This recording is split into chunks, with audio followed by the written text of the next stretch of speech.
blood's dripping from his nose. "What have you done?" "Dr. Terrence." Reynolds lunged forward, his voice cutting through the plane's ambient noise as the oxygen tube was violently yanked from his son's face. The crimson droplets fell onto Elijah Reynolds' white t-shirt as flight attendant Victoria Mercer stood holding the disconnected oxygen tube, her expression a mix of disdain and false authority. "Not permitted equipment," she sneered, tucking the tube behind her back as if hiding evidence. As 16-year-old Elijah's breathing faltered mid-flight, Dr. Terrence Reynolds thrust forward his medical license already in hand. "I'm a cardiothoracic surgeon. That's FDA-approved medical equipment." "Too late."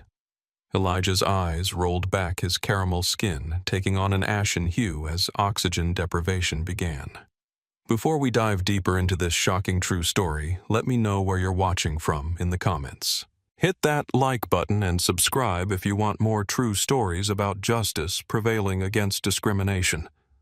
How would you react if you witnessed a flight attendant endangering a passenger's life by removing vital medical equipment? Let's find out what happened next in this unbelievable true story that changed airline practices forever. The morning had started with such promise. Dr. Terrence Reynolds, one of Chicago's most respected cardiothoracic surgeons at Northwestern Memorial Hospital, carefully packed the last of his son's medical supplies into their carry-on luggage. He double-checked the portable oxygen concentrator, ensuring it was fully charged for their 4-hour flight to San Francisco. "Elijah, you got all your documentation?" Terrence called out, his voice echoing through their spacious lakeside home.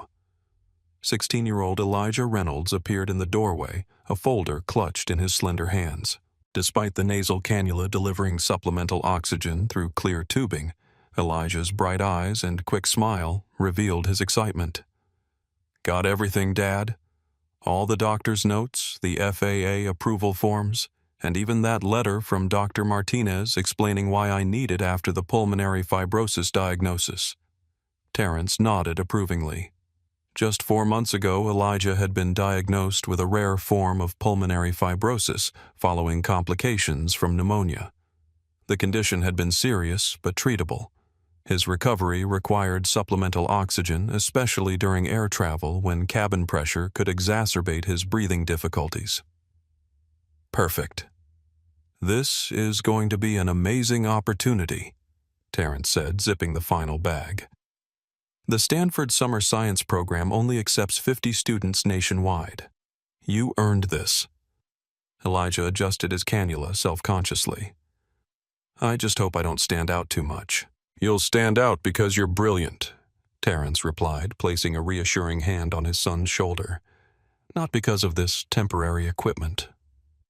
Monica Reynolds, Terrence's wife and a prominent civil rights attorney, entered the room with a travel mug of coffee.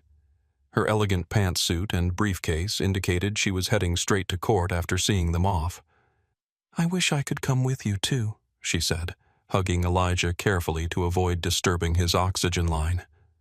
"This discrimination case has the worst timing." "We'll be fine," Terrence assured her. "It's just 4 days until you join us.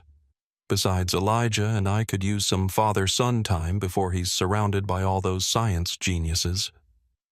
Monica smiled, but her eyes held concern. "You have all the medical documentation triple-checked?" Terrence confirmed. "And you'll call me the second you land." First thing, Elijah promised. Their driver arrived precisely at 7:30, loading their luggage into the black SUV for the trip to O'Hare International Airport. The morning traffic moved surprisingly well, giving them ample time for check-in and security. What they hadn't anticipated was the first sign of trouble at the TSA checkpoint. "Sir, what's this device?" The TSA officer, whose name tag identified him as Ryan Thompson, held up Elijah's oxygen concentrator with suspicious scrutiny. "It's a portable oxygen concentrator," Dr. Reynolds explained calmly, reaching for the documentation in his carry-on. "My son has a medical condition requiring supplemental oxygen." Thompson frowned, examining the device as if it might contain explosives. We'll need to see medical documentation and proper approval for this." "Of course," Terrence said, maintaining his composure as he handed over the comprehensive file of paperwork. "Everything's in order. We've flown with this equipment before." Thompson flipped through the papers with exaggerated slowness, his expression growing increasingly skeptical. "And you're saying you're his doctor?" "No, I'm his father," Terrence clarified. "I am a doctor, a cardiothoracic surgeon at Northwestern Memorial Hospital, but my son's pulmonologist provided all the necessary documentation there." Thompson continued to hold the line, examining each page with unnecessary thoroughness while the queue behind them grew. Elijah shifted uncomfortably acutely aware of the stares from other passengers. "I'll need to get a supervisor to verify this," Thompson finally said. 5 minutes later, a TSA supervisor arrived, her name tag reading Maria Gonzalez. She quickly reviewed the documentation and waved them through with an apologetic smile. "Everything looks in order, Dr. Reynolds. Sorry for the inconvenience." As they gathered their belongings, Terrence noticed Elijah's tight expression. "You okay, son?" "Yeah," Elijah said quietly. "Just the usual." Terrence nodded, understanding his son's frustration. Even at 16, Elijah had already experienced a lifetime of subtle and not-so-subtle discrimination. Being both black and now dealing with a medical condition made him doubly vulnerable to unwarranted scrutiny. They reached their gate with 40 minutes to spare. Several passengers in the waiting area glanced at Elijah's oxygen equipment with curious or uncomfortable expressions. Terrence had learned to ignore such looks, but he knew each one landed like a tiny dart on his son's self-esteem. Dr. Reynolds, the gate agent, a young man named Trevor Phillips, approached them with a tablet in hand. "I noticed you're traveling with medical equipment. I just wanted to confirm we have you properly seated with access to power for the device if needed." Terrence smiled with relief at the professional treatment. "Yes, thank you. We have all the documentation if you need to verify anything." "No need, sir. It's all in our system," Trevor assured them. "We've seated you in 3A and 3B in first class, where you'll have extra space and priority assistance if needed. We'll begin boarding in about 15 minutes.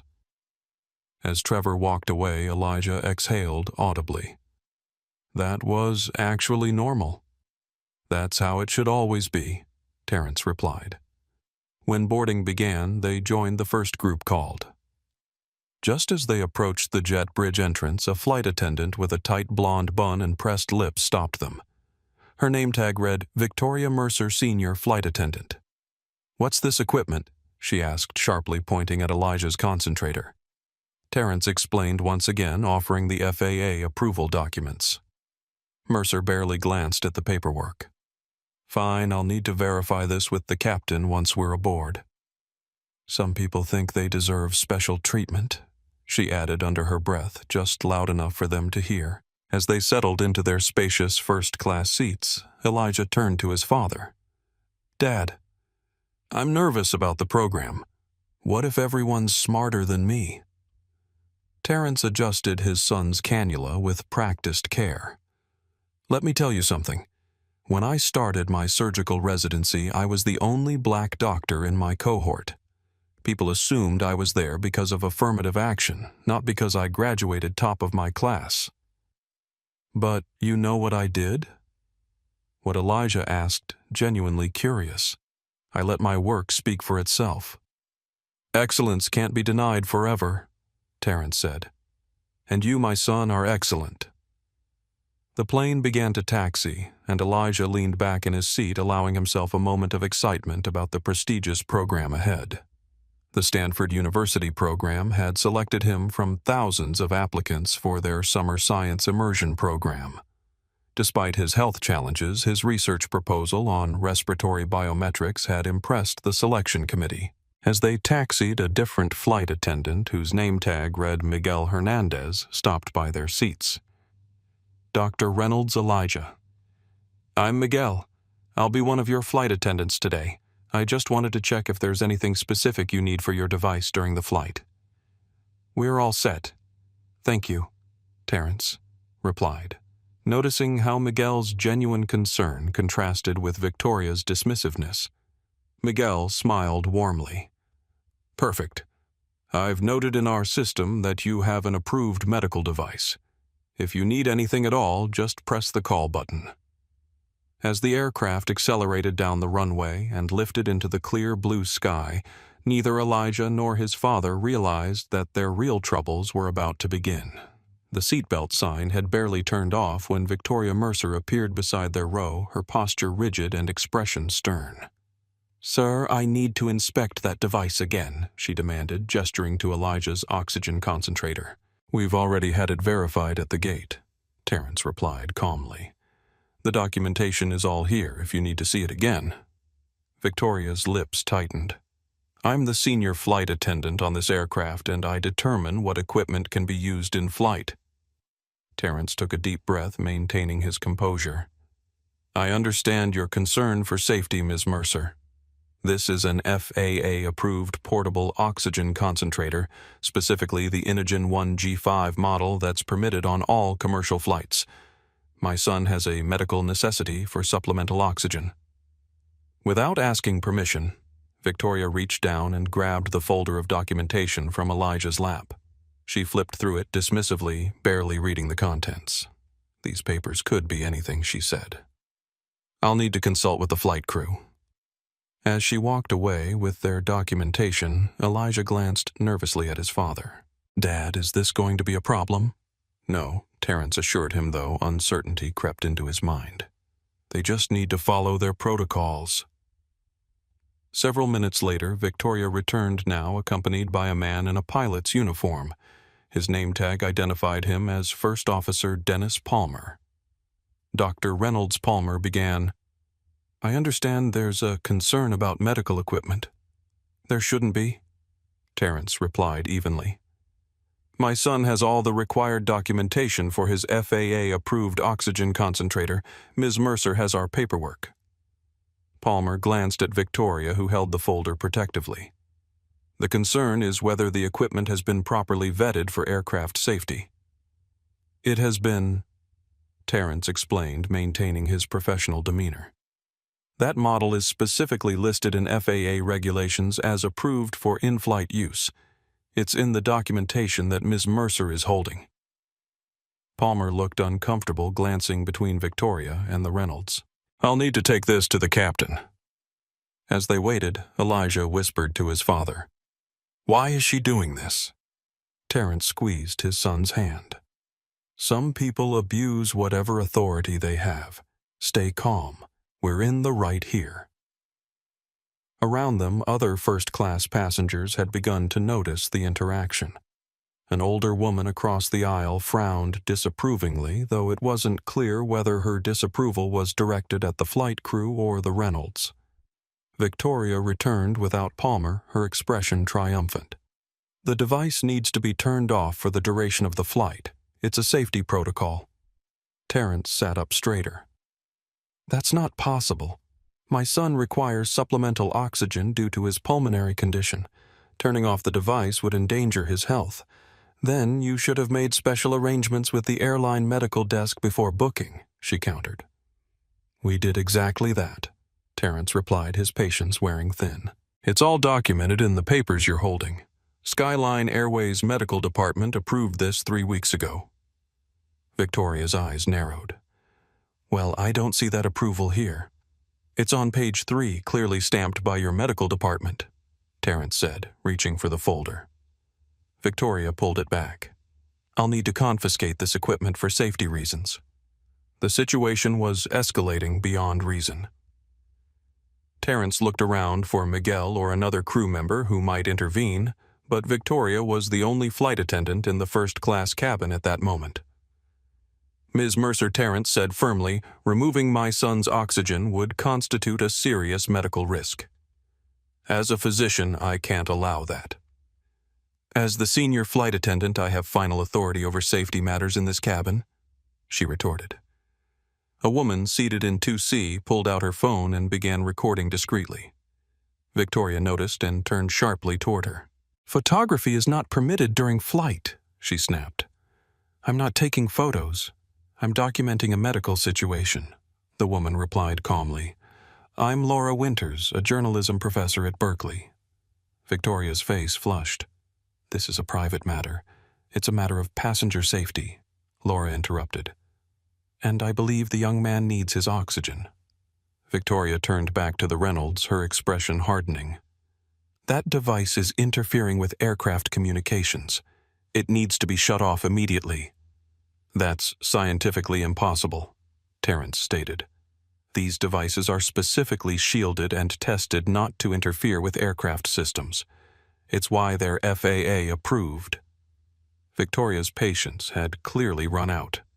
Without warning, she reached toward the portable concentrator sitting on Elijah's lap. Mom Elijah cried out in alarm, instinctively protecting his lifeline. Terrence moved to intercept Victoria's reach. Miss Mercer, do not touch that device, but she was too quick. In one swift movement, Victoria grabbed the nasal cannula tube where it connected to the concentrator and yanked it hard. The tube disconnected, and the sudden force pulled the prongs from Elijah's nose, causing an abrasion that immediately began to bleed. Blood's dripping from his nose. "What have you done?" Terrence exclaimed, horrified at the sight of his son's blood. Elijah gasped, the sudden loss of supplemental oxygen sending his body into distress. His oxygen saturation would begin dropping immediately. "Not permitted equipment," Victoria sneered, tucking the disconnected tube behind her back. Terrence lunged forward, his medical license already in hand. "I'm a cardiothoracic surgeon. That's FDA-approved medical equipment." But it was too late. Elijah's eyes were already rolling back, his caramel skin taking on an ashen hue as oxygen deprivation began. The crisis that would eventually transform the entire airline industry had begun with one impulsive, discriminatory act. "My son can't breathe. Give me that tube now." Dr. Terrence Reynolds rose to his full height, his voice carrying the unmistakable authority of a man accustomed to commanding operating rooms. Passengers throughout first class turned in their seats, witnessing Elijah's rapidly deteriorating condition. The boy was gasping now, his chest heaving in desperate attempts to compensate for the sudden oxygen loss.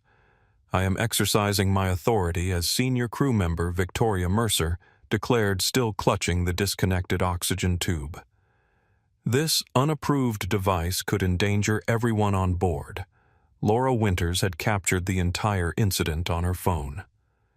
"I have it all on video," she announced loudly. She just ripped oxygen equipment from a minor patient. A woman from row 4 stood up. "I'm Dr. Sophia Diaz, pulmonologist from UCSF Medical Center. That young man needs his oxygen immediately." Her Hispanic accent carried the weight of professional certainty as she moved forward. Victoria hesitated, suddenly aware of the growing number of witnesses. "The captain has final say on all safety matters." "This isn't about safety protocols," Dr. Diaz interrupted, positioning herself beside Elijah. "This is a medical emergency you've created. His oxygen saturation is dropping. I can see the cyanosis beginning around his lips." Terrence was already accessing the portable oxygen concentrator, attempting to reconnect the tube Victoria had yanked away. "His baseline blood oxygen is already compromised. Every second matters." Miguel Hernandez appeared in the cabin, immediately assessing the situation. "What happened?" he asked, eyes widening at the sight of blood on Elijah's shirt and the disconnected oxygen equipment. She removed his medically necessary oxygen. Laura explained, still recording, forcefully. Victoria turned to Miguel. "The device wasn't cleared properly. It was cleared." Miguel cut her off, glancing at the documentation still in Victoria's hand. "I saw the approval in our pre-flight briefing." Terrence was focused entirely on his son now. "Elijah, slow your breathing. Try to take deeper breaths." He turned to Miguel. "We need the emergency oxygen from the plane's medical kit immediately." Miguel nodded and moved quickly to retrieve it. Victoria remained frozen, her authority crumbling as passengers began using their phones, some recording, others apparently sending messages or posting to social media.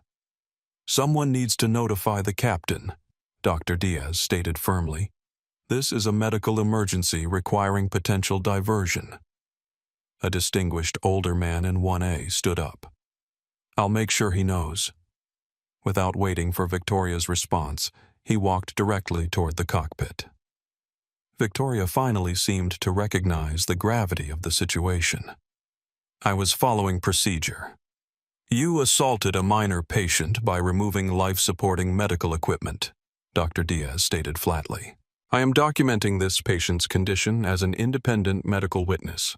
Miguel returned with the aircraft's emergency medical kit and oxygen bottle. Terrence quickly established a makeshift oxygen delivery system for Elijah, whose color had become alarmingly gray. "His normal levels run around 94% with supplemental oxygen," Terrence explained to Dr. Diaz. "He's probably below 85% now. The emergency oxygen will help stabilize him until we can reconnect his proper equipment." Dr. Diaz confirmed, helping position the mask over Elijah's face.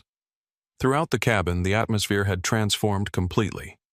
What had begun as a routine transcontinental flight was now a scene of medical emergency and open conflict. Passengers watched in stunned silence or murmured in concerned groups. The video evidence continued to accumulate as multiple passengers documented the unfolding crisis. The older man returned from the cockpit, followed by Captain Benjamin Sullivan. "What's the situation?" Sullivan asked, taking in the scene with professional calm. Dr. Diaz spoke first. "Captain, we have a medical emergency. This young man has pulmonary fibrosis requiring supplemental oxygen. His equipment was forcibly removed by your senior flight attendant, causing physical injury and oxygen deprivation." Sullivan looked sharply at Victoria. "Is this accurate? Ms. Mercer?" Victoria straightened her uniform jacket. "Captain, I was enforcing safety protocols regarding unapproved electronic devices. The documentation clearly shows it was approved," Miguel interjected, pointing to the papers still in Victoria's hand. "I verified it myself during boarding." Captain Sullivan took the folder from Victoria and quickly reviewed it. "This is all in order with proper medical and FAA approval." He looked at Terrence. "Doctor, what does your son need right now?" "His own equipment reconnected," Terrence replied. "It's calibrated specifically for his condition, and we may need to divert for medical evaluation after this oxygen deprivation episode." Sullivan nodded decisively. "Return his equipment immediately, Ms. Mercer." Victoria hesitated, then reluctantly handed over the nasal cannula she had ripped away. Terrence quickly inspected it for damage before reconnecting it to the concentrator. "Ms. Mercer, report to the rear galley," Sullivan ordered. "Mr. Hernandez will take over first-class service." He turned back to Terrence. "Doctor, I'm going to contact our medical consultation service for guidance on diversion. How stable is your son's condition?" "He's stabilizing with supplemental oxygen, but he experienced significant distress and trauma," Terrence explained. "He should be evaluated for any complications from the incident." Sullivan nodded. "I'll arrange for priority medical response in Denver. We'll divert there. It's the closest suitable airport." As the captain returned to the cockpit, Victoria remained standing near the galley, her face a mask of defiance despite her clear misconduct. Laura Winters approached Terrence. "Dr. Reynolds, I have the entire incident recorded. I'm a journalism professor and former CNN correspondent. This needs to be reported." "Thank you," Terrence replied, still focused on monitoring Elijah's breathing. "I'd appreciate a copy of that recording." Another passenger, a woman in a crisp blazer who had been quietly observing from row 5, approached them.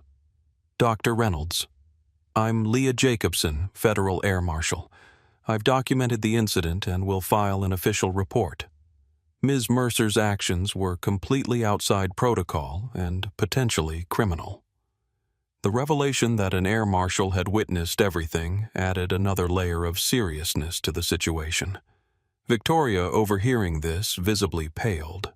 The plane began a controlled descent toward Denver as announcements explained they were diverting for a medical emergency. Flight attendants, notably excluding Victoria, began preparing the cabin for arrival. Miguel stayed close to the Reynolds, ensuring Elijah had everything he needed. "How are you feeling?" Terrence asked his son quietly.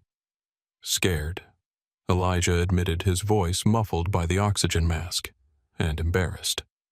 "You have nothing to be embarrassed about," Terrence assured him, squeezing his hand. "Nothing that happened was your fault."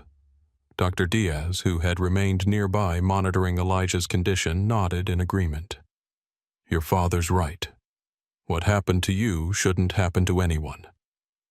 When the plane landed in Denver, emergency medical personnel were waiting at the gate. As they boarded to assess Elijah, Jordan Fisher, identified as Skyline Airways Regional PR Director, also appeared. "Dr. Reynolds, on behalf of Skyline Airways, I want to express our deepest concern about what happened." Fisher began his words smooth and rehearsed. "We'll ensure your son receives the best care and will arrange accommodations until you're cleared to continue your journey." "What will happen to Ms. Mercer?" Terrence asked pointedly.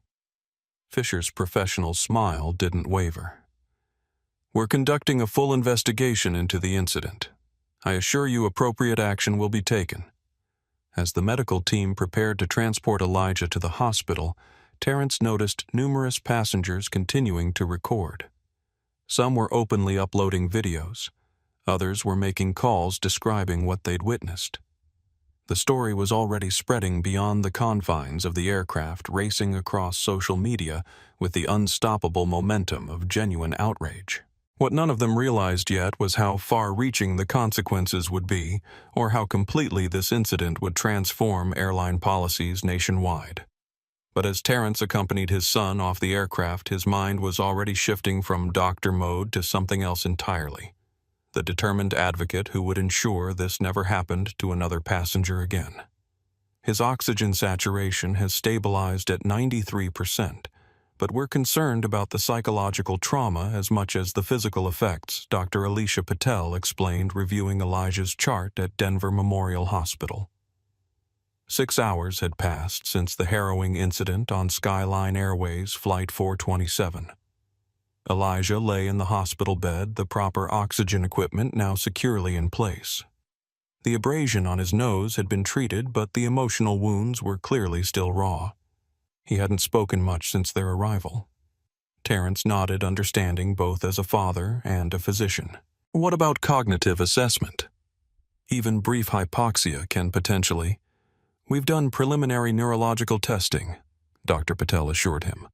"No signs of impairment, but we'd like to keep him overnight for observation." A commotion in the hallway interrupted their conversation. Monica Reynolds burst through the door, her eyes wild with a mother's fear. "Elijah," she cried, rushing to her son's bedside. She'd caught the first flight from Chicago after Terrence's urgent call. "Baby, are you okay?" "I'm fine, Mom," Elijah said quietly, though his expression told a different story. Monica turned to Terrence, her legal mind already processing. "Tell me everything. Leave nothing out." As Terrence recounted the events on the plane, Monica's expression transformed from concern to focused fury. The civil rights attorney who had successfully argued discrimination cases before the Supreme Court was emerging. The flight attendant physically removed his medical equipment, against FAA regulations, and with medical documentation in hand. Her voice was dangerously controlled. "It's all documented," Terrence confirmed. Multiple passengers recorded it. A pulmonologist witnessed it. Even an air marshal was on board and documented the incident. Monica pulled out her tablet. "Show me the videos." Laura Winters had forwarded her recording to Terrence, who now played it for Monica. The footage was damning Victoria Mercer's contemptuous expression as she yanked the oxygen tube, her dismissive "not permitted equipment" comment, the blood dripping from Elijah's nose, and his immediate physical distress. "This is assault," Monica stated flatly, "against a minor, with potential hate crime enhancements given the racial component and targeting of a disabled person. Mom, I just want to forget about it," Elijah said softly. Monica sat on the edge of his bed. "Honey, I understand. But what happened to you isn't just about you. It's about every person of color with a medical condition who will board a plane in the future. If we don't fight this, it will happen again. Terrence's phone buzzed with an incoming call. "It's Dr. Diaz from the plane," he said, stepping into the hallway to answer. "Dr. Reynolds, I wanted to check on your son Sophia's voice came through, and to let you know that I've filed a formal complaint with the FAA and medical board regarding the incident. As a pulmonologist, I consider what happened to be dangerous medical misconduct." "Thank you, Dr. Diaz. Elijah is stable but shaken. We're at Denver Memorial now." "There's something else," she continued. "The videos are going viral. Oxygen Justice is trending. Major news networks have picked it up." Terrence stepped back into the room to find Monica already scrolling through social media on her tablet. "It's exploding online," she confirmed. "Laura Winter's video has over 3 million views already." On the screen, CNN was running the footage with the headline, "Flight Attendant Removes Black Teen's Oxygen Device Mid-Flight." Other headlines followed in rapid succession. "Medical Emergency at 30,000 feet. Airline Under Fire. Doctor's Son. Denied Oxygen on Skyline Flight. Discrimination or Safety Measure. Airline Faces Backlash." A text message appeared on Terrence's phone from an unknown number. "Dr. Reynolds. This is Miguel Hernandez from the flight. Please contact me privately when you can. There are things about Skyline you need to know." Meanwhile, Skyline Airways' official response had appeared on their social media channels. "Skyline Airways is aware of an incident involving a passenger's medical device on Flight 427. The safety of our passengers is always our highest priority.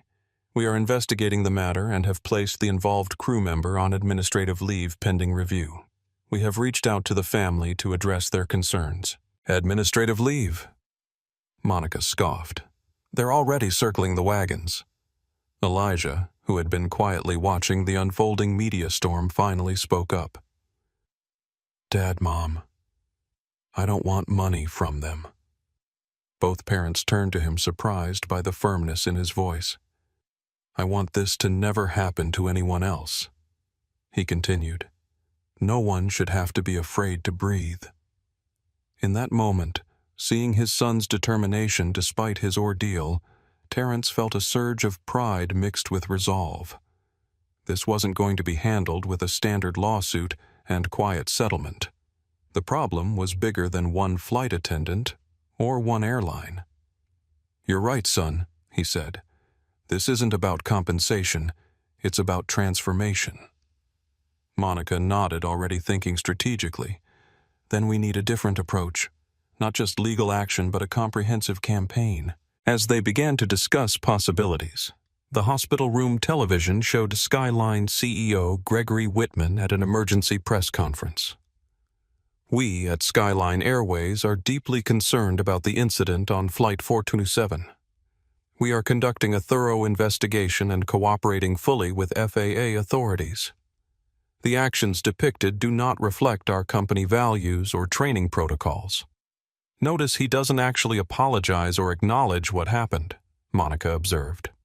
"Corporate doublespeak." A knock at the door revealed a hospital administrator. "Dr. Reynolds. Ms. Reynolds, there are reporters gathering in the lobby requesting statements." The situation was accelerating faster than any of them had anticipated. What had begun as a personal trauma was rapidly becoming a national conversation about discrimination, medical rights, and corporate accountability. Meanwhile, at Skyline Airways headquarters, an emergency meeting was underway. CEO Gregory Whitman faced his executive team across the conference table, their expressions grim. "The stock is down 8% already," CFO Thomas Geller reported. "Major corporate clients are calling threatening to cancel their travel contracts." Legal counsel Stephanie Patel slid a folder across the table. "We need to offer a settlement immediately. The optics are catastrophic, a white flight attendant physically removing medical equipment from a black teenager with a documented disability. The lawsuit potential is enormous." "What about the flight attendant?" Mercer Whitman asked. "She claims she was following safety protocols," Patel replied. "But the documentation clearly shows the device was properly approved. Her personnel file shows concerning patterns." meaning 3 previous complaints about her treatment of minority passengers, 2 specifically involving passengers with medical accommodations. All were handled quietly with vouchers. Whitman rubbed his temples. Fire her. It's not that simple, Patel cautioned. If we terminate her immediately, it could be seen as admitting liability. I recommend administrative leave during an investigation while we work on settling with the family. How bad could this get? Whitman asked. The PR director cleared his throat. Very bad, sir. The hashtag #OxygenJustice is approaching 5 million impressions. Major advocacy organizations are issuing statements. The doctor's wife is Monica Reynolds. Yes, that Monica Reynolds, the civil rights attorney. This has all the elements of a perfect storm. As the crisis meeting continued, none of them realized that the true extent of the problem went far deeper than one incident or one employee. The Reynolds family was about to uncover patterns of discrimination that would shake the entire industry to its core. A settlement isn't enough, Monica declared, pacing the hospital room that had become their impromptu command center. Skyline will write a check issue, an apology fire. Victoria Mercer, and nothing will actually change. Elijah, sitting up in bed with much improved color, watched his parents intently. The doctors had cleared him to be discharged the following morning, finding no lasting physical damage from the oxygen deprivation episode. What are you thinking? Terrence asked his wife. We need a 3-pronged approach, Monica replied, her legal mind mapping the strategy. Legal action, yes, but specifically designed to force disclosure of patterns and policies, not just this incident. Second, medical expertise to establish standards for how airlines must accommodate passengers with medical needs. And third, public pressure to ensure accountability. Terrence nodded. So not just a lawsuit against Skyline and Victoria Mercer. Much bigger, Monica confirmed. We target the structural issues that allowed this to happen in the first place. Elijah spoke up. I want to be involved, not just as the victim. His parents exchanged glances, both protective but recognizing their son's determination. We'll be careful about your public exposure, Monica assured him. But yes, your voice matters in this. Terrence's phone buzzed again. Miguel Hernandez requesting a secure call. I should speak with him. The flight attendant who helped us mentioned having important information about Skyline. While Terrence stepped out to make the call, Monica began making a list of contacts. We need Diego Mendez for the civil rights aspects of the case, and a medical expert panel, your colleagues, who can establish proper standards for in-flight medical accommodations. When Terrence returned, his expression was grim. We have a much bigger problem than one biased flight attendant. According to Miguel, Skyline has an internal coding system they use to flag certain passengers for additional attention during flights. Let me guess. Monica said, her voice tight. Those codes disproportionately target people of color, especially those with special requests or medical accommodations, Terrence confirmed. They call it their passenger attention protocol. Miguel says Victoria was likely responding to Elijah being flagged in the system when she targeted him. That's institutional discrimination, Monica said, already typing notes, and potentially violates multiple federal laws. Miguel is willing to provide documentation, but he's afraid of retaliation. He's worked for Skyline for 8 years. We can protect him as a whistleblower, Monica assured. Is he the only one willing to come forward? He mentioned another flight attendant. Natalie Parker. She's been collecting evidence of discrimination patterns for nearly a year. Elijah, who had been listening intently, spoke up. So Ms. Mercer wasn't just being cruel on her own. She was following some kind of company policy. It appears that way, Terrence confirmed, which makes this about much more than one bad employee. Over the next 48 hours, their strategy took shape. Monica contacted Diego Mendez, one of the nation's foremost civil rights attorneys, who immediately agreed to join the case. Terrence reached out to medical colleagues who specialized in respiratory care, aviation medicine, and patient rights. A conference call with Miguel and Natalie revealed disturbing details about Skyline's internal practices. The PAP system, Passenger Attention Protocol, uses a series of codes on passenger manifests, Natalie explained. Code M designates medical equipment, which is standard industry practice. But Skyline adds secondary codes A for additional verification needed and S for special attention during flight. How are these codes assigned? Diego asked. That's where it gets problematic, Miguel replied. The algorithm supposedly factors in security concerns, but in practice, passengers of color with medical accommodations are flagged for S at 8 times the rate of white passengers with identical accommodations. Natalie continued. Flight attendants like Victoria are trained to give special attention to these passengers supposedly for security. The training videos use coded language about being extra vigilant with certain passengers who might abuse accommodations or present unconventional security concerns.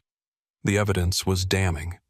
What had happened to Elijah wasn't an isolated incident, but the inevitable result of discriminatory policies embedded in the airline's operations. Meanwhile, Skyline had been busy with their own response. CEO Gregory Whitman appeared on morning shows expressing deep concern while carefully avoiding admission of wrongdoing. Victoria Mercer remained on administrative leave, neither fired nor defended. The airline's representatives had made 3 attempts to contact the Reynolds family with settlement offers, each higher than the last. On day 3, as Elijah was preparing to be discharged, the hospital room TV showed breaking news Skyline had hired Apex Communications, a high-powered crisis management firm known for aggressive tactics. They're going to try to control the narrative, Monica warned. We need to move quickly before they start a counter-campaign. Within hours, subtle shifts appeared in media coverage. Questions arose about whether Elijah's equipment had been properly documented despite the clear evidence it had been.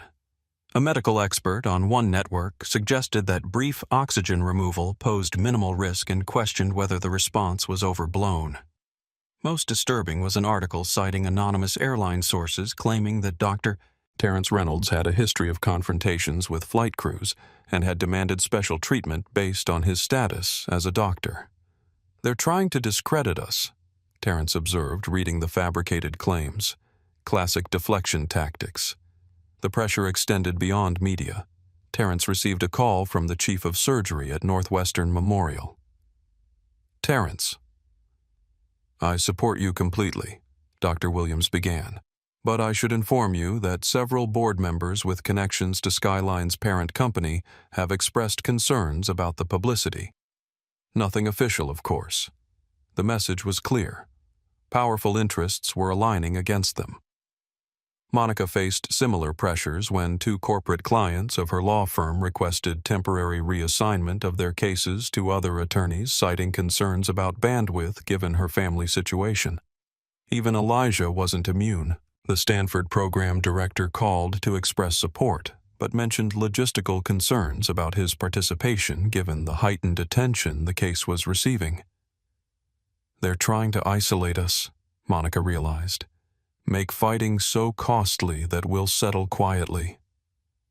What Skyline hadn't counted on was the determination of the Reynolds family and the team they were assembling. Diego Mendez brought in his media team and digital strategist Zoe Richardson, who helped coordinate the growing social media movement around the case. Dr. Sofia Diaz, who had witnessed the incident firsthand, publicly announced her participation as a medical expert for the case, lending her considerable professional reputation to the cause. What I witnessed was not only medically dangerous but a violation of basic human dignity, she stated in a press conference. As healthcare providers, we must stand up when we see harm done. The most unexpected ally emerged when Air Marshal Leah Jacobson filed her official report, which categorically stated that Victoria Mercer's actions had created an unnecessary safety risk and violated multiple FAA regulations regarding approved medical devices. Her clear, factual account directly contradicted Skyline's attempt to create ambiguity around what had occurred. By the end of the week, The groundwork had been laid for a comprehensive response to what had happened on Flight 427. It wouldn't just be a lawsuit or a public relations battle. It would be a campaign to expose and transform an entire industry's approach to discrimination and medical accommodation. As they finalized their strategy, Elijah sat with his parents in their hotel suite. "I keep thinking about other kids like me," he said quietly, "who might not have a surgeon for a dad or a famous attorney for a mom. What happens to them when someone decides they don't deserve to breathe?" The question hung in the air, underscoring the true stakes of their fight. This wasn't just about justice for one family. It was about ensuring that no passenger ever again had to fear having their oxygen taken away because of who they were. Skyline. "Airways didn't just fail my son on Flight 427, Monica Reynolds stated, standing before a forest of microphones. "They failed every passenger who trusts airlines with their safety."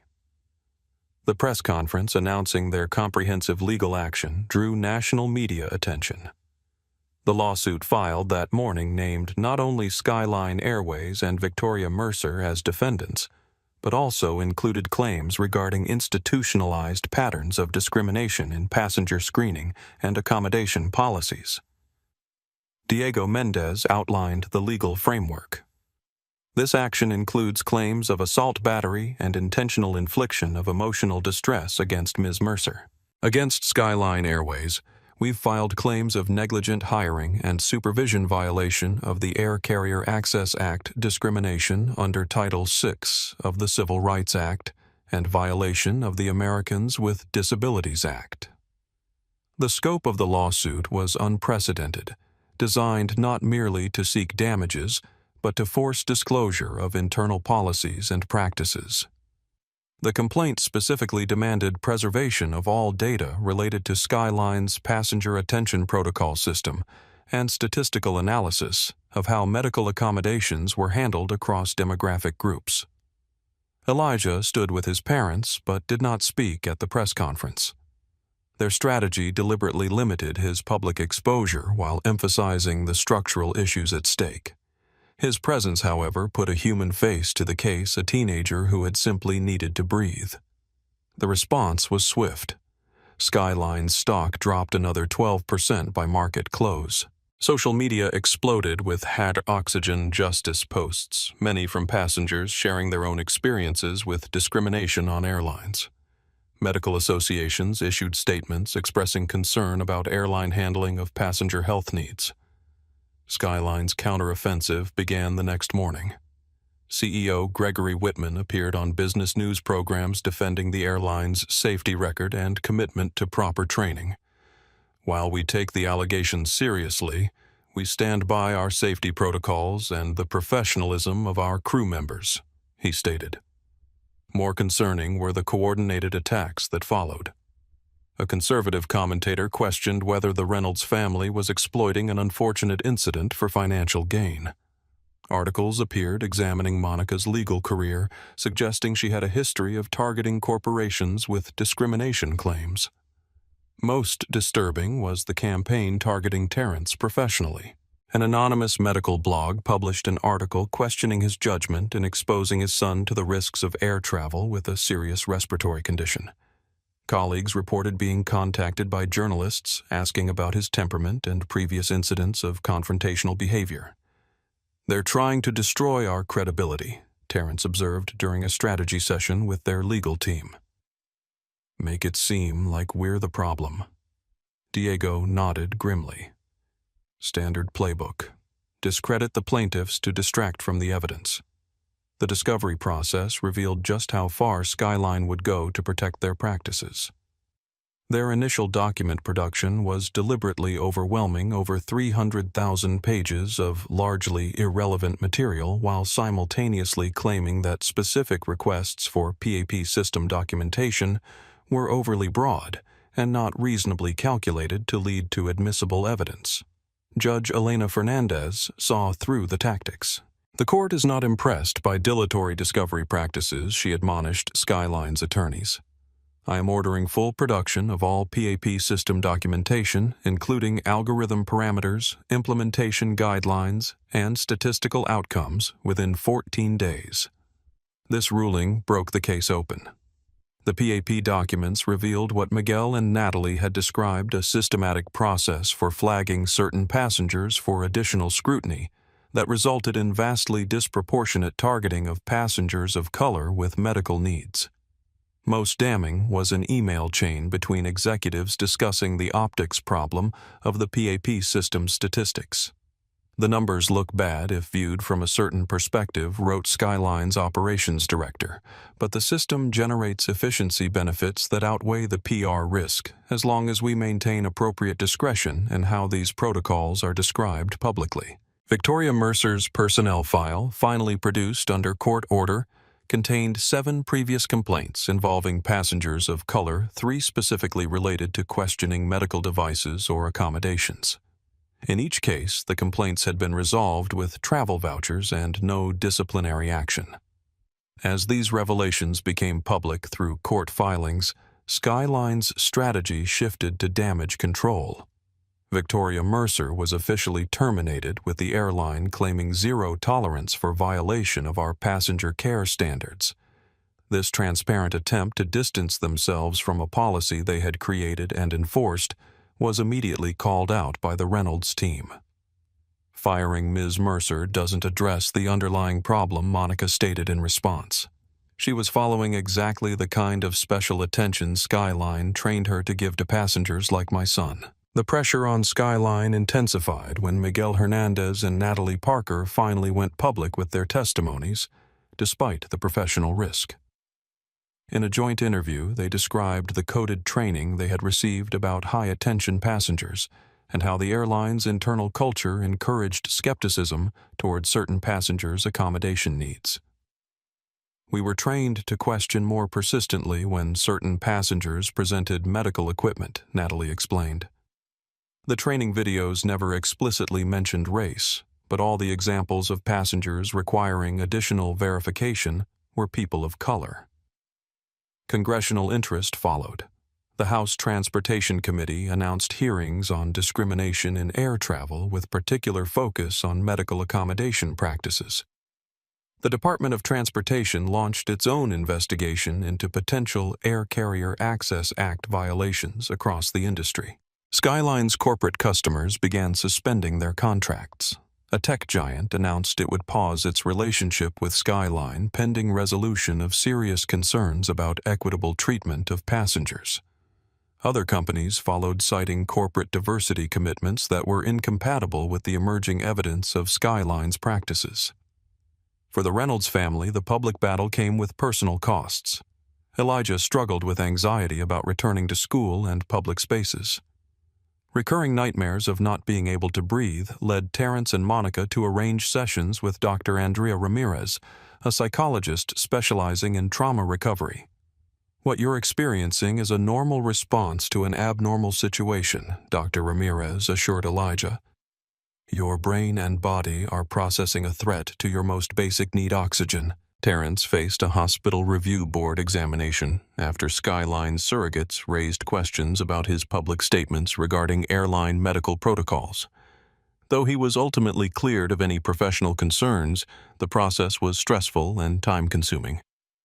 Monica worked around the clock, balancing the Skyline case with her ongoing civil rights caseload and family needs. The strain showed in quiet moments when she thought no one was watching. Through it all, they remained united in purpose. "We started this for Elijah Terrence," reminded Monica one night as they reviewed case documents long after their son had gone to bed. "But it's become about something much bigger." "That's how change happens," Monica replied, squeezing his hand. "One family decides that this far and no further." As pressure mounted on all sides, an unexpected development shifted the dynamics of the case. Victoria Mercer, through her attorney, requested a meeting with the Reynolds family. "It's a trap," Diego warned immediately. "They want to get statements they can use against us. Or she wants to apologize to mitigate her own legal exposure," Monica suggested. "Either way, I think we should hear what she has to say, Terrence said thoughtfully. With full legal representation present, of course. The decision wasn't easy, especially for Elijah. I don't know if I can face her, he admitted to Dr. Ramirez during a therapy session. You don't have to, she assured him. But sometimes confronting the source of our fear can be powerful, as long as it's on your terms, not hers.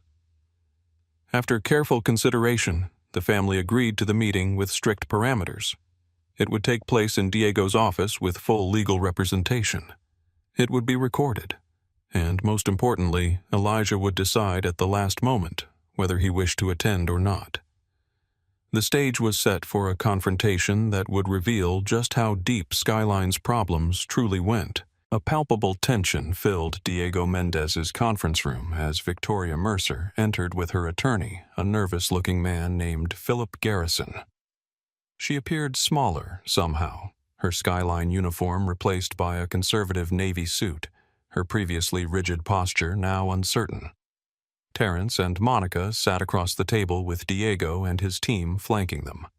Elijah had ultimately decided to attend, but sat slightly behind his parents, partially shielded from Victoria's direct line of sight. Thank you for agreeing to this meeting, Victoria began, her voice lacking the authoritative edge it had carried on the aircraft. I wanted to speak with you directly. We're listening, Monica replied neutrally. Victoria glanced at her attorney, who nodded slightly. First, I want to acknowledge that my actions on Flight 427 were wrong. I should never have removed Elijah's oxygen equipment regardless of any concerns I might have had. The careful wording concerns I might have had, rather than a full admission of discrimination, was telling. Why did you do it? Terrence asked directly. Victoria shifted uncomfortably. I was following company protocols for flagged passengers requiring special attention. Elijah's file contained both an M code for medical equipment and an S code for special attention. And what exactly does special attention mean in Skyline's training? Diego pressed. We're trained to apply enhanced scrutiny to passengers with S designations, Victoria admitted. The training emphasizes that some passengers may attempt to use medical accommodations to circumvent safety protocols. Were you shown statistics about how often that actually happens? Monica asked.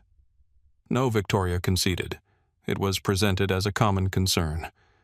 And were you aware that passengers of color receive S designations at 8 times the rate of white passengers with identical accommodation requests?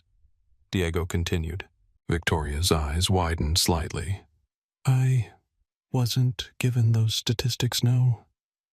The questioning continued, gradually revealing the extent to which Victoria had been operating within a system designed to create exactly the kind of incident that occurred. While not absolving her personal responsibility, it became clear that she was also a product of institutional biases embedded in training and protocols. The most significant moment came when Elijah finally spoke. Ms. Mercer, when you took my oxygen away, what did you think would happen to me? The directness of the question from the young man she had harmed visibly affected Victoria. For the first time, her carefully maintained facade cracked. I didn't really think about it, she admitted, her voice barely audible. We were taught to be suspicious, to question, to assert authority. I was more focused on enforcing rules than considering the human impact. I couldn't breathe, Elijah said simply. I was scared I was going to die. Victoria looked down at the table. I know, and there's no excuse for what I did to you. She looked up again, meeting his eyes directly for the first time. After watching the videos, after seeing what I actually did from an outside perspective, I was horrified.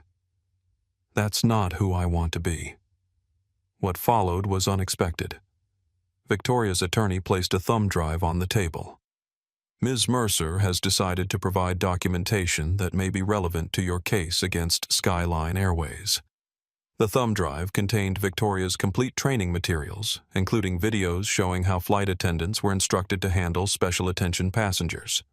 More significantly, it included internal communications about the PAP system that had not been produced in discovery evidence that executives were fully aware of its discriminatory outcomes. "Why are you giving us this?" Monica asked. Victoria met her gaze steadily. "Because what happened to your son wasn't just my failure. It was the result of a system that taught me to be suspicious of certain passengers. I have to take responsibility for my actions, but Skyline needs to take responsibility for creating the environment where this was not only possible, but encouraged." The meeting marked a turning point in the case. Victoria's testimony and documents provided irrefutable evidence of institutional discrimination that Skyline could no longer deny or minimize.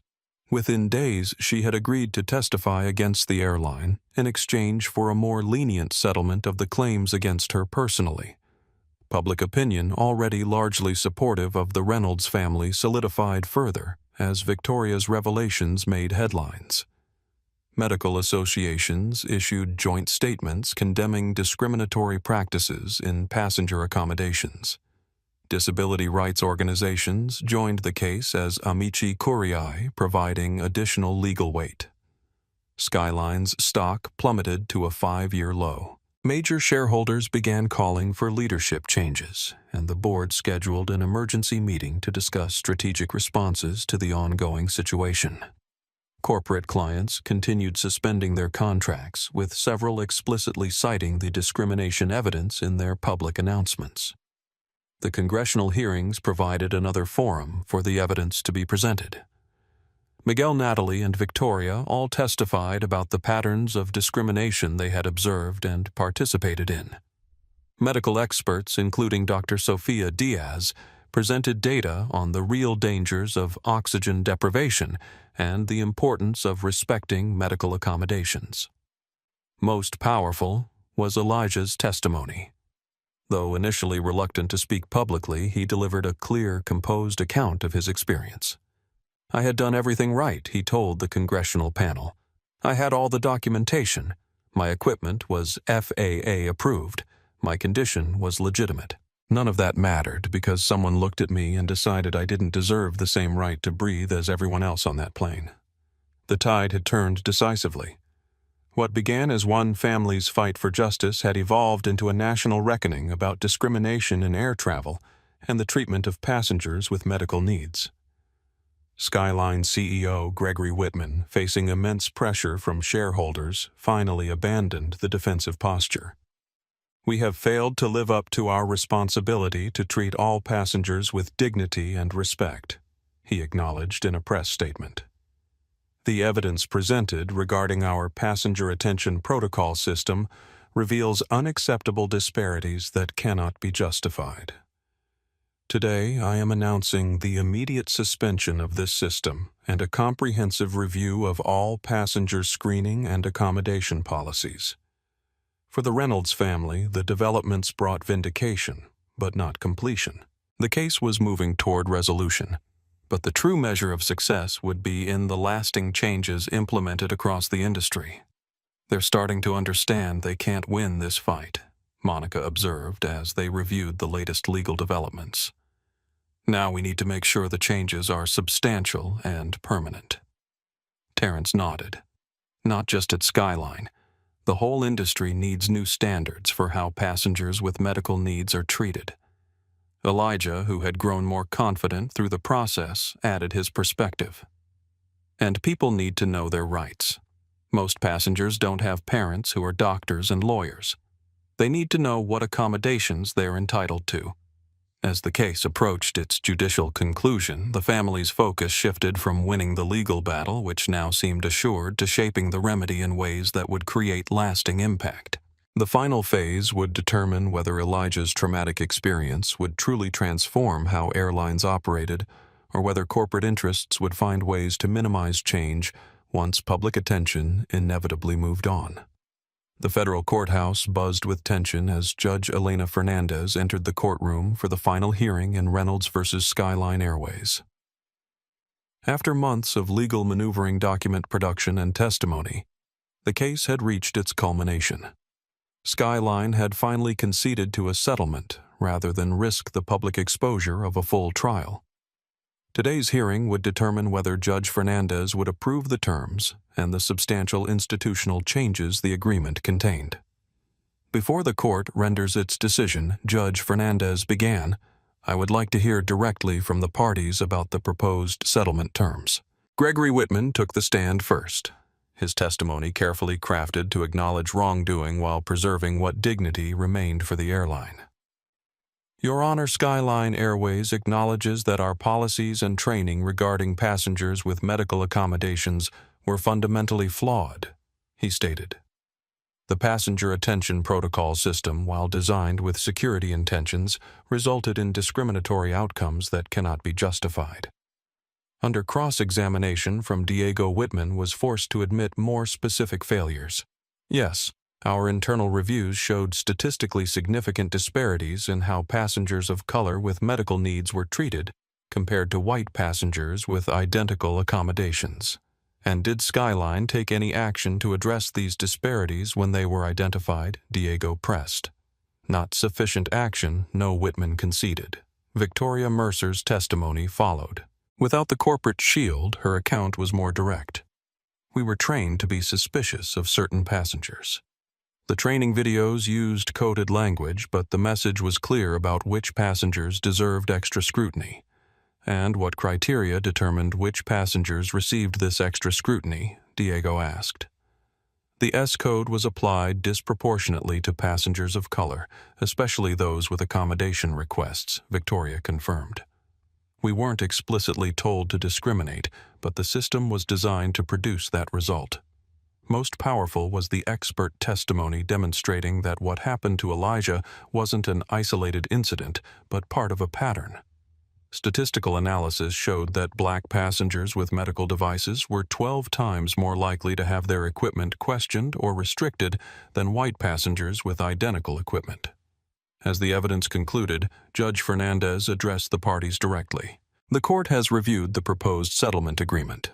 While financial compensation is appropriate for the harm suffered by the Reynolds family, I am particularly interested in the structural changes proposed." Monica stepped forward to outline the institutional reforms Skyline had agreed to implement: complete elimination of the PAP system and development of new accommodation protocols with oversight from medical and civil rights experts, comprehensive anti-discrimination, training for all staff with specific modules on medical accommodation, establishment of an independent oversight committee to review accommodation requests and complaints, quarterly public reporting of accommodation statistics across demographic groups, development of clear, accessible information for passengers about their rights regarding medical equipment, implementation of the Reynolds Protocol for verification of medical devices, emphasizing passenger dignity and medical necessity. These changes, Monica explained, are designed to ensure that what happened to our son never happens to another passenger. Judge Fernandez nodded thoughtfully. "And is there a mechanism to ensure these changes are actually implemented rather than merely promised?"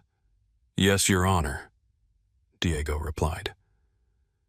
"The settlement includes judicial oversight for a period of 5 years with substantial financial penalties for non-compliance." After considering all testimony, Judge Fernandez delivered her ruling. The court finds that the proposed settlement is fair and addresses both the individual harm suffered by the Reynolds family and the broader institutional issues identified in this case. She continued with a powerful statement that would be quoted in law schools for years to come. "The court recognizes that Skyline's actions went beyond negligence or momentary poor judgment. When you create systems that discriminate when you train employees to view certain passengers with suspicion based on their race or medical needs, you violate not just federal aviation regulations, but the most basic covenant of human dignity." This settlement, she concluded, represents an opportunity for meaningful change in how airlines accommodate passengers with medical needs. The court will retain jurisdiction to ensure full compliance with its terms. The resolution included significant financial compensation for the Reynolds family, though the exact amount remained confidential. More important to them were the structural reforms that would impact millions of future passengers. Victoria Mercer received a 15-month suspended sentence and 200 hours of community service working with organizations serving youth of color with medical conditions. Her willingness to testify against Skyline had significantly reduced her personal legal consequences. As the proceedings concluded, reporters clamored for statements outside the courthouse. Monica and Terrence addressed the media briefly, focusing on the institutional changes rather than the personal victory. "Today marks the beginning, not the end," Monica stated.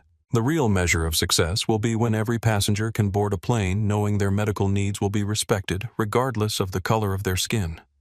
Within weeks, the impact began to spread beyond Skyline. Other major carriers, recognizing the liability and reputational risks, announced reviews of their own accommodation policies. The Federal Aviation Administration initiated development of new industry-wide standards based largely on the Reynolds Protocol.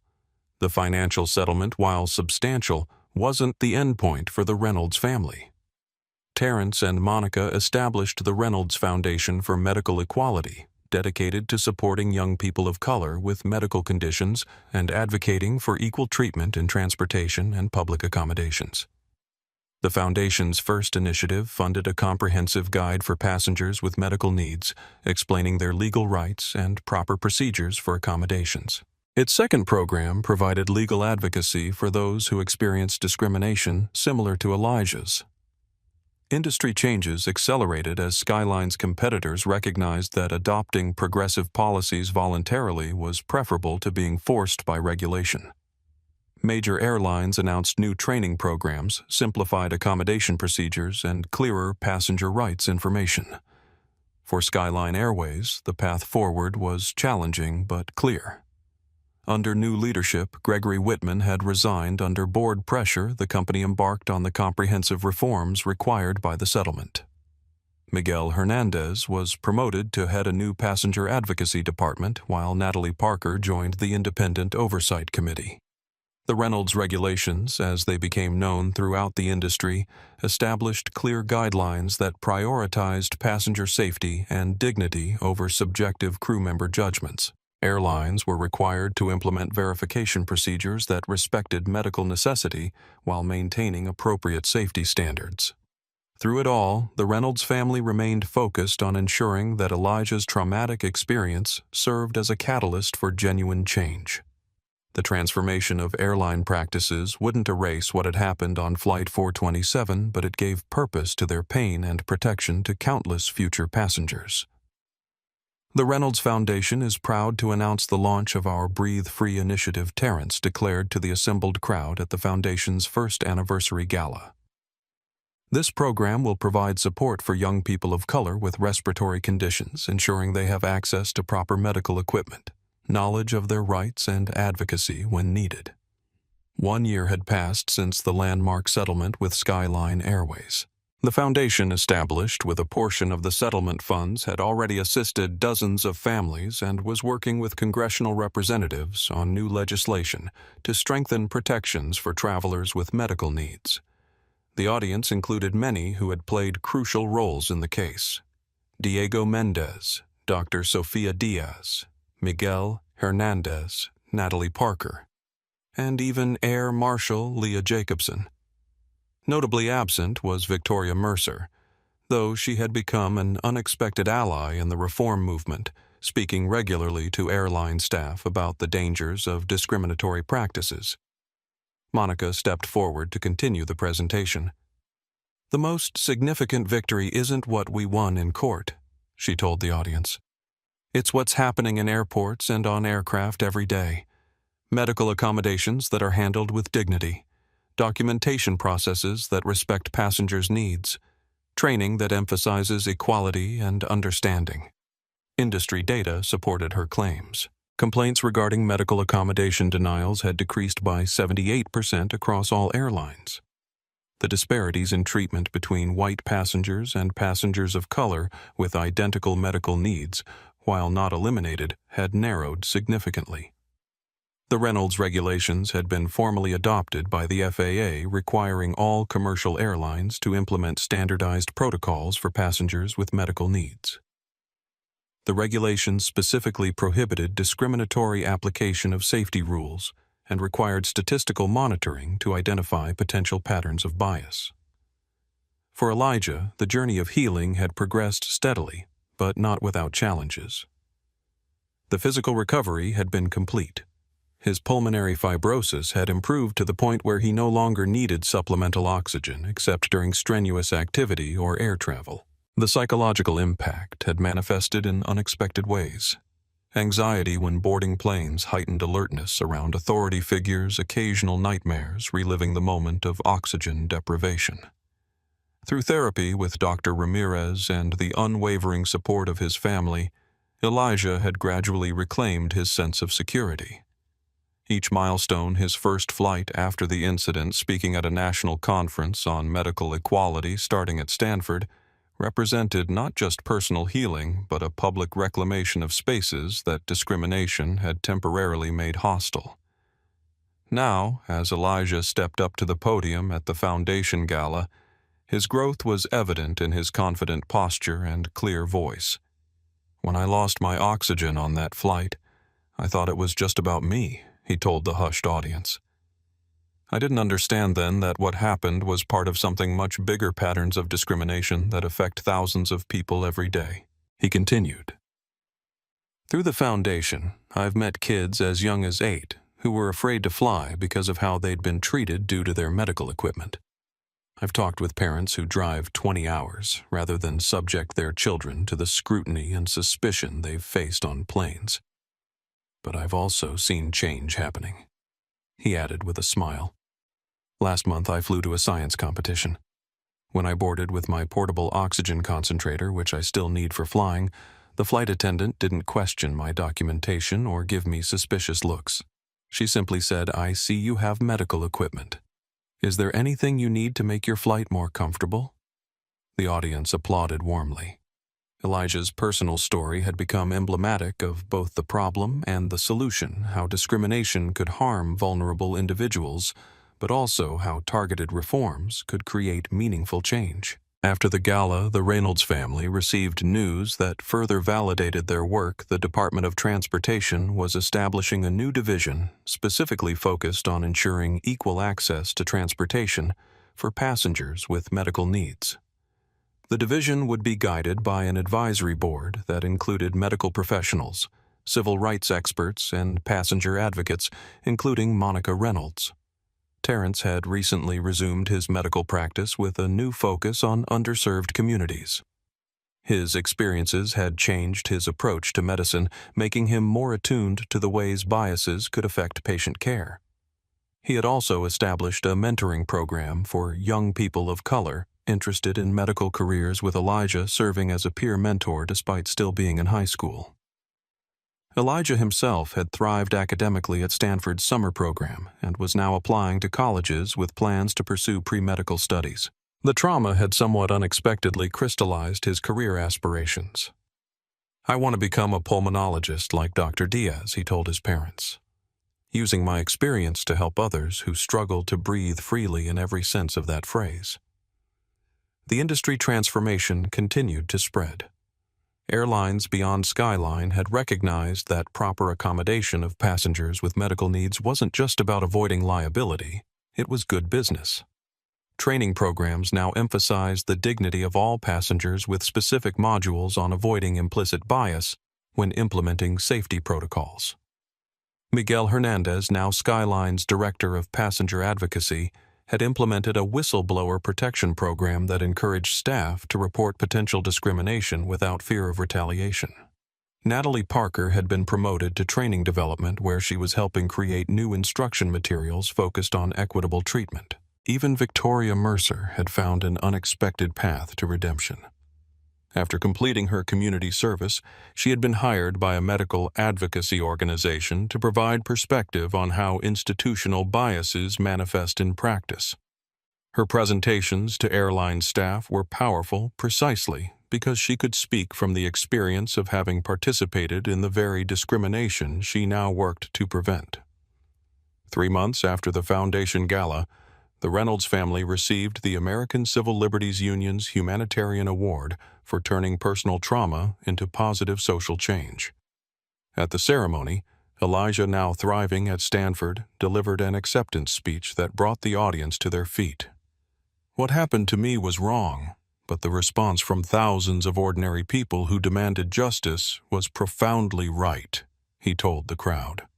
"Together, we've transformed a moment of discrimination into a movement for equality." The ultimate test came during spring break when Elijah boarded a flight from San Francisco to Chicago to visit his family. The difference in experience was remarkable. The new flight attendant, having recognized his name during check-in, went above and beyond to ensure his comfort, discreetly asking if he required any accommodations without making a spectacle of the interaction.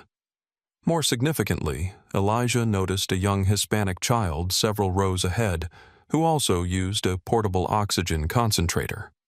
The flight crew treated the child and his family with dignity and respect, following the new protocols that had been implemented industry-wide following the Reynolds case.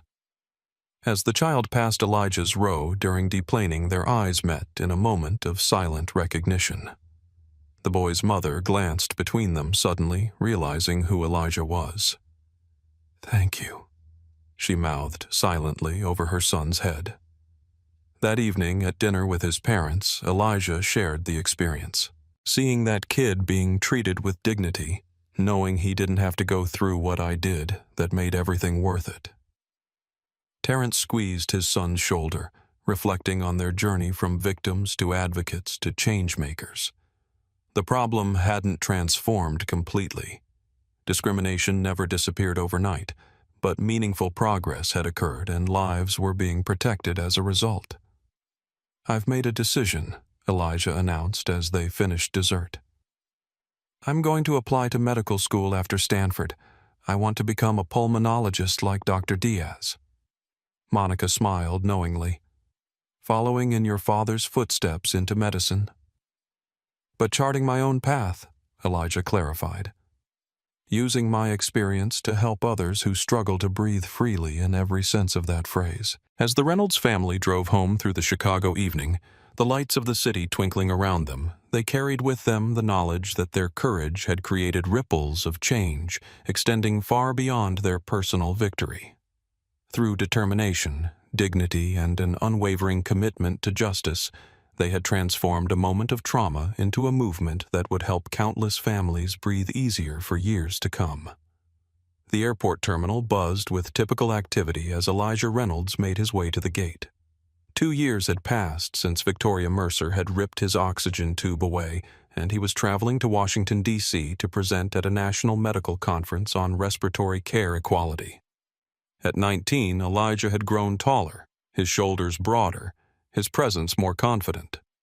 The portable oxygen concentrator he still used for air travel was smaller now, a newer model developed with input from the Reynolds Foundation's Medical Advisory Board. His pulmonary condition had improved significantly with treatment, but air travel's reduced cabin pressure still required supplemental oxygen. As he approached security, he felt the familiar twinge of anxiety, a ghost of trauma that therapy had diminished but not completely erased. He presented his medical documentation to the TSA agent, who reviewed it professionally and waved him through without the unnecessary scrutiny that had once been routine. "Have a good flight, Mr. Reynolds," the agent said, returning his ID and boarding pass. At the gate, the agent's eyes widened slightly in recognition when she scanned his boarding pass.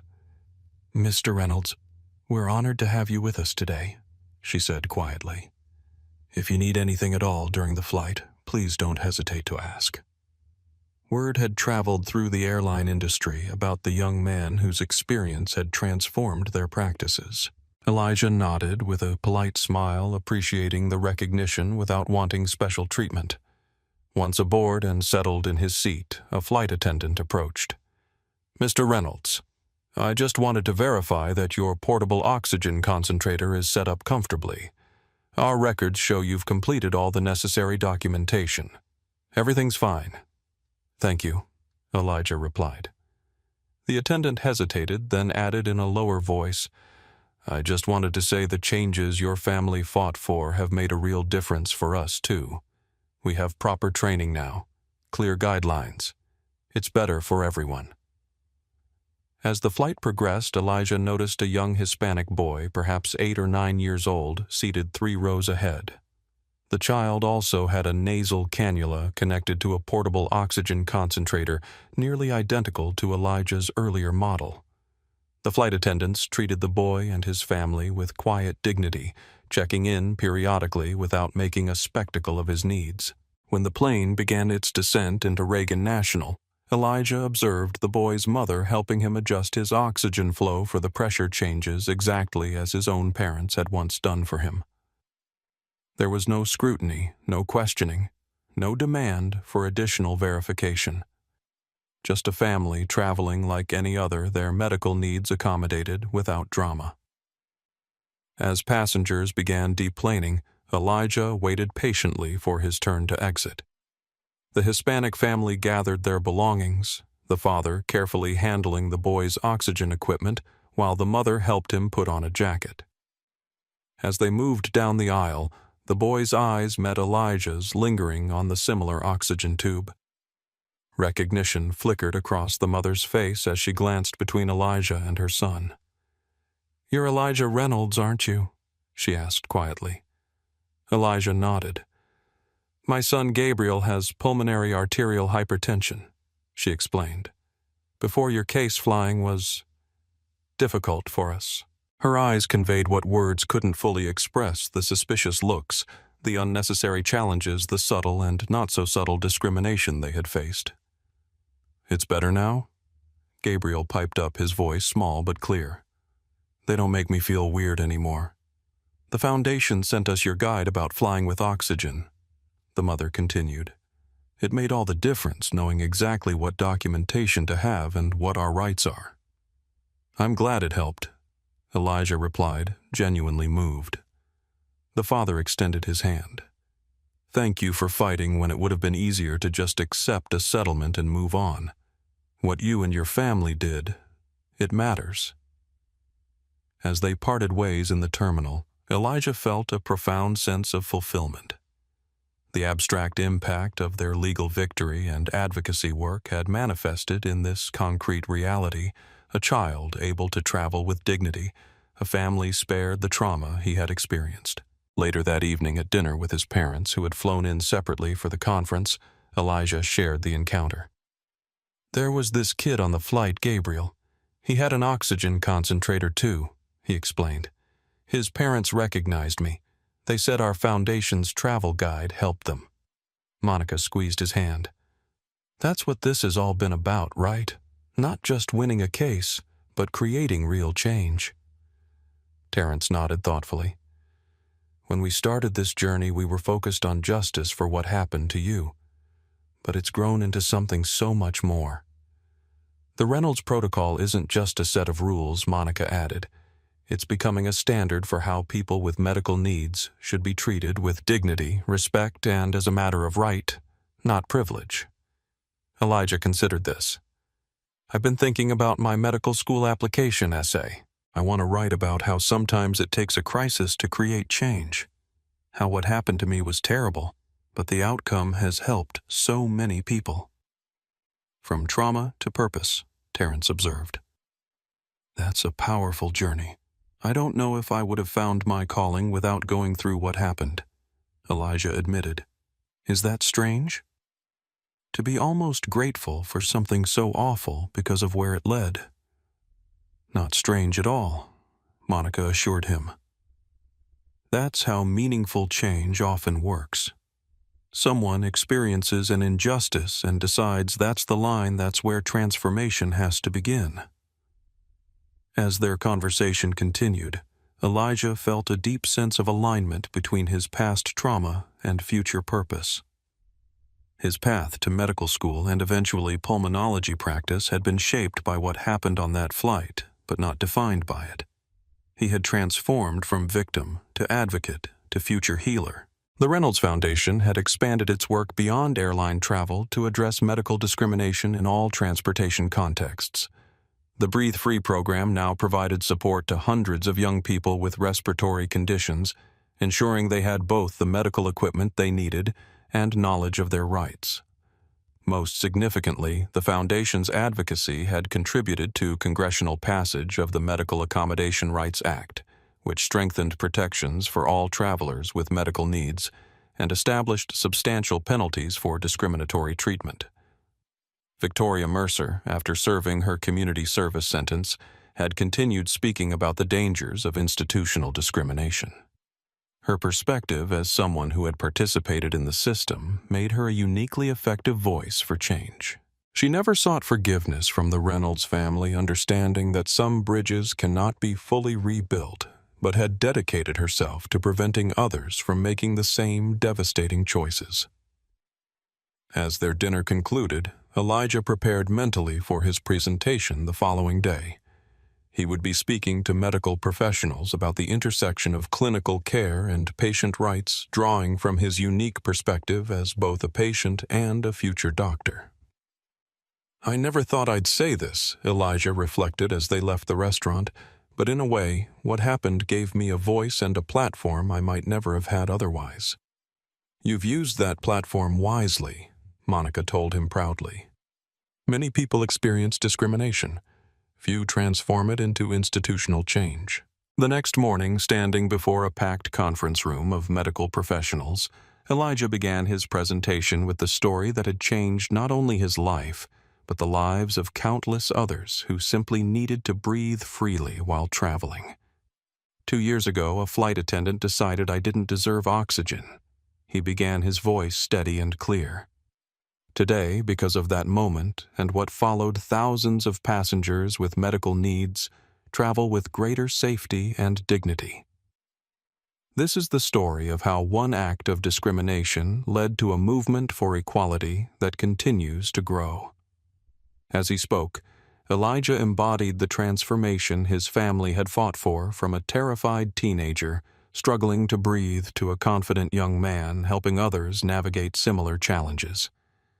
The journey hadn't been easy, but its impact extended far beyond what any of them could have imagined when they decided to fight not just for justice, but for fundamental change. This powerful story teaches us that discrimination can arise anywhere, even in situations where professional standards should prevail.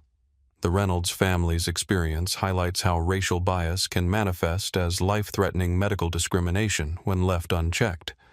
Yet it also demonstrates the importance of documenting injustice, standing firm in the face of discrimination, and leveraging both personal courage and legal frameworks to create lasting change.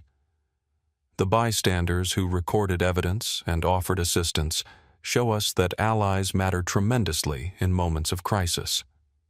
Their willingness to speak up transformed a private trauma into a catalyst for public reform.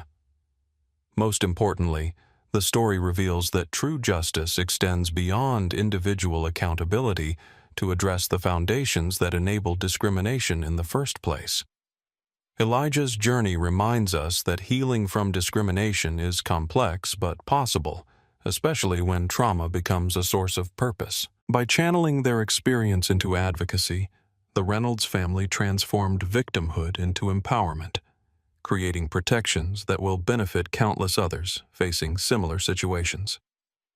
What would you do if you witnessed discrimination, like what happened to Elijah? Has this story changed how you'll respond if you see someone being treated unfairly? Share your thoughts in the comments below, and if this story moved you, please hit that like button and subscribe to hear more powerful accounts of justice prevailing. Thank you for joining me on this journey through the Reynolds family's remarkable story of courage and transformation. Together, we can all work toward a world where everyone can breathe freely. If you found this story inspiring, please give it a thumbs up and hit that subscribe button to support our channel. Your engagement helps us share more powerful stories of justice and transformation. Don't forget to share this video with friends and family who might be moved by Elijah's journey. Remember, change begins when ordinary people decide to take extraordinary stands. Drop a comment below telling us how this story impacted you. and join our community fighting for dignity and equality for all.